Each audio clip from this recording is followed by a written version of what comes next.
Hello everyone, आप सभी को मेरा नमस्कार। आज का हमारा टॉपिक है मांग की कीमत लोच, यानी measurement of elasticity of demand. इसकी 3 विधियां हैं। फर्स्ट है टोटल एक्सपेंडिचर मेथड और सेकंड है परसेंटेज मेथड और थर्ड है ज्योमेट्रिक मेथड। यानी फर्स्ट है कुल व्यय विधि, दूसरी है आनुपातिक विधि और तीसरी है ज्यामितीय विधि। आज मैं आपको टोटल एक्सपेंडिचर मेथड करवाऊंगी। टोटल एक्सपेंडिचर मेथड, इसकी परिभाषा अकॉर्डिंग टू मार्शल, किसी वस्तु की कीमत में परिवर्तन होने से उस पर किए जाने वाले कुल व्यय में कितना परिवर्तन और किस दिशा में परिवर्तन होता है। यानी जब किसी वस्तु की कीमत में वृद्धि होती है तो व्यय में किस दिशा में वृद्धि होती है, व्यय बढ़ता है या कम होता है। कीमत के बढ़ने से व्यय में परिवर्तन होता भी है या नहीं, यानी नो चेंज भी रह जाता है। तो 3 दिशा इसकी दशा हो सकती है। फर्स्ट है कि उसमें वृद्धि हो साथ में, या उसके विपरीत चले, यानी प्राइस बढ़े और व्यय कम हो, या प्राइस बढ़े चाहे कम हो, टोटल एक्सपेंडिचर में कोई अंतर नहीं आता। तो ये 3 जो बातें हैं वे टोटल एक्सपेंडिचर में मैं समझाऊंगी आपको। तो सबसे पहले है कुल व्यय विधि की एक सूची, जो टेबल जो मैंने तैयार की है। टेबल है कि अगर किसी वस्तु का प्राइस 1 है, 1 रुपीज है, और क्वांटिटी उसकी 6 है, तो उसका एक्सपेंडिचर जो टोटल एक्सपेंडिचर 6 है। अब वो प्राइस बढ़ता है, एक्सपेंडिचर 10 हो जाता है। यानी प्राइस बढ़ता है और एक्सपेंडिचर भी बढ़ता है, दोनों एक दिशा में ही चलते हैं, तो वहां पर elasticity of demand less than 1 होगी। यानी मांग के बदलने की स्थिति क्या होगी? कम होगी। यानी कम होगा तो एक्सपेंडिचर, कम कीमत होगी तो कम एक्सपेंडिचर, ज्यादा कीमत होगी तो ज्यादा एक्सपेंडिचर जो होगा। क्योंकि कुछ चीजें ऐसी होती हैं जिसको उपभोक्ता, जिसकी जो खपत है, उपभोग है, उसे कम नहीं करता या ज्यादा नहीं करता। जो उसकी जरूरत की उसी के अकॉर्डिंग उसका उपभोग करता रहता है, चाहे उसका प्राइस कम हो चाहे प्राइस ज्यादा हो। उसके बाद आती है प्राइस बढ़ जाता है, एक्सपेंडिचर 12 है, फिर बढ़ जाता है, एक्सपेंडिचर 12 है। तो जब ये जो स्थान है जहां पर टोटल एक्सपेंडिचर में प्राइस बढ़ने से या कम होने से कोई अंतर नहीं आता, तो वहां पर elasticity of demand equal to 1 है। अब प्राइस बढ़ता है और एक्सपेंडिचर में कमी आती है, या प्राइस कम होता है और एक्सपेंडिचर में वृद्धि होती है।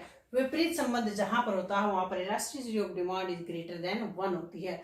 यहाँ पर किसी वस्तु की जो लोचशीलता है यहाँ ज्यादा होती है, क्योंकि जब प्राइस किसी चीज का बढ़ता है, वह चीज वस्तु जो है उपभोक्ता के लिए ज्यादा जरूरी नहीं है, तो उसका जो उपभोग वो डिले कर सकता है। और प्राइस कम होता है तो वो चाहे उसके उपभोग में ना हो तो वो उसे फिर भी प्राइस कम होने की वजह से उसे खरीद लेता है। तो वहां पर elasticity of demand is greater than 1 होती है।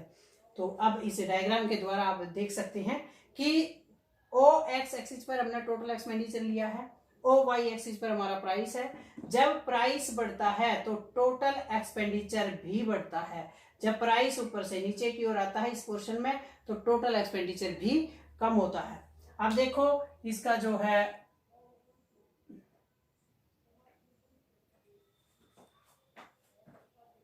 अभी मैंने फ्री बिना किसी प्राइस दिखा के ये बढ़ा है।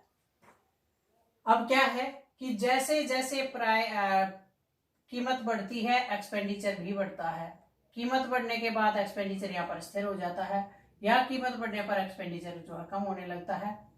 यहाँ पर सेम है, लेकिन इस जगह पर क्या है, एक्सपेंडिचर जो है कम है। अगर यहाँ देखोगे यहाँ भी एक्सपेंडिचर जो है कम हो जाता है। तो जब प्राइस बढ़ता है और उसके साथ ही एक्सपेंडिचर में भी वृद्धि होती है, पहले एक्सपेंडिचर इतना था यानी 6 था, और उसके बाद यहाँ पर जो है 10 हो गया। कितना हो गया? 10 हो गया। तो ये जो बढ़ गया, प्राइस के बढ़ने से अगर एक्सपेंडिचर बढ़ता है, वहां पर elasticity of demand is equal to कितना है, इज इक्वल टू नहीं लेस देन 1 है।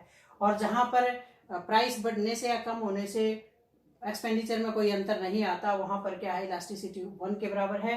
और जहां पर प्राइस बढ़ने से एक्सपेंडिचर जो है कम होता है, प्राइस बढ़ने से कम होता है एक्सपेंडिचर, और प्राइस कम होने से एक्सपेंडिचर जो है बढ़ जाता है। तो वहां पर क्या होता है, elasticity of demand is equal to कितनी होती है, ग्रेटर देन 1, इक्वल टू ही elasticity of demand is greater than 1 according to, आप इसके अनुसार भी इसको समझ सकते हो। जैसे एक था, एक पर हमारा 6 है, 1 पर 6 है, और 2 पर कितना है, 10 है, 10 है, यहां तक चला जाएगा, 10 है, और 3 पर हमारा क्या है, 12 है, और 4 पर भी हमारा क्या है, 12 है, और यहां पर ये 10 है और ये 5 है। तो ये यहां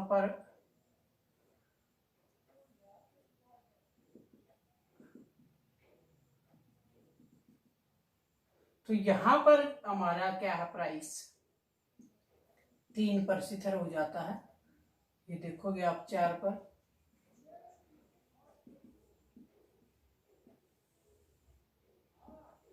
ये जो पोर्शन है,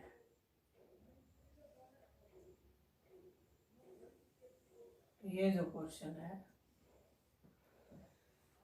इलास्टिसिटी ऑफ डिमांड यहां आ जाती है equal to 1, elasticity of demand is equal to 1, और जो ये है ये पूरा का पूरा टीई है, टीई है, ये टोटल एक्सपेंडिचर कर्व है, टोटल एक्सपेंडिचर कर्व है। इसे आप ऐसे ए बी सी और डी के द्वारा दर्शा सकते हैं। तो ये जो पोर्शन है इसमें क्या है, elasticity of demand is greater than 1 है, क्योंकि यहाँ पर प्राइस बढ़ रहा है और एक्सपेंडिचर कम हो रहा है। यहां पर क्या होता है कि यहाँ पर प्राइस बढ़ता है तो भी एक्सपेंडिचर उतना है, अगर प्राइस कम होता तो भी एक्सपेंडिचर बराबर है, तो elasticity of demand is equal to 1 होता है। और यहां पर क्या है, यहाँ पर प्राइस कम होता है तो एक्सपेंडिचर भी कम हो रहा है, अगर प्राइस बढ़ता है तो एक्सपेंडिचर भी बढ़ता है। तो इस प्रकार से यहां पर एक्सपेंडिचर में और प्राइस में सीधा संबंध है, और जहां सीधा संबंध है वह elasticity of demand is less than 1 है।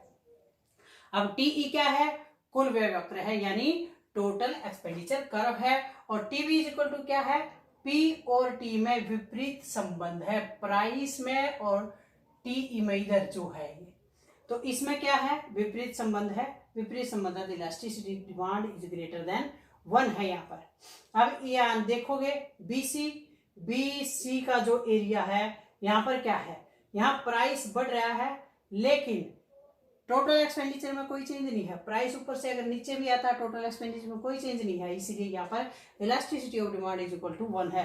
फिर आप देखो सीई, आप नीचे आओगे सीई, यहाँ पर पी में और टोटल एक्सपेंडिचर में कैसा संबंध है, सीधा संबंध है, सीधा संबंध है, तो क्या है इनका, elasticity of demand is less than 1 है। तो 3 इसकी स्थिति है, मांग की इकाई से कम लोच, मांग की इकाई से कम लोच, मांग की इकाई लोच, मांग की इकाई से अधिक लोच। अब आप इस एग्जाम्पल के द्वारा इसे समझ सकते हैं। कीमत है 6, मांग है 30, और कीमत कम हो गई 3 और मांग फिर भी 60 रही, तो इनका टोटल एक्सपेंडिचर हो जाएगा 180, इसका भी 180। तो यहाँ पर प्राइस अगर कम भी हुआ है तो भी टोटल एक्सपेंडिचर में कोई चेंज नहीं है। जब टोटल एक्सपेंडिचर में कोई चेंज है तो ईडी इज इक्वल टू 1 के बराबर है। उसके बाद है कीमत 1 से बढ़ रही है, कुल व्यय 50 से 64 यानी बढ़ रहा है ये भी। यहाँ पर मांग आप निकाल सकते हो, पहले 1 से भाग देंगे 50 की तो 50 आ जाएगी, 2 से भाग देंगे 64 यानी 32 है। तो यहाँ पर इलास्टिसिटी डिमांड लेस देन 1 है, लेस देन 1 है क्योंकि दोनों में पॉजिटिव संबंध है, प्राइस भी बढ़ रहे हैं और उसके साथ साथ व्यय भी बढ़ रहा है, इसीलिए इसमें पॉजिटिव संबंध है। तो आज के इस पीरियड में इतना ही। तो ये टोटल एक्सपेंडिचर मेथड है, कल जो है परसेंटेज मेथड आपको करवाया जाएगा। तो ये measurement of elasticity of demand का first method total expenditure method. Thank you very much.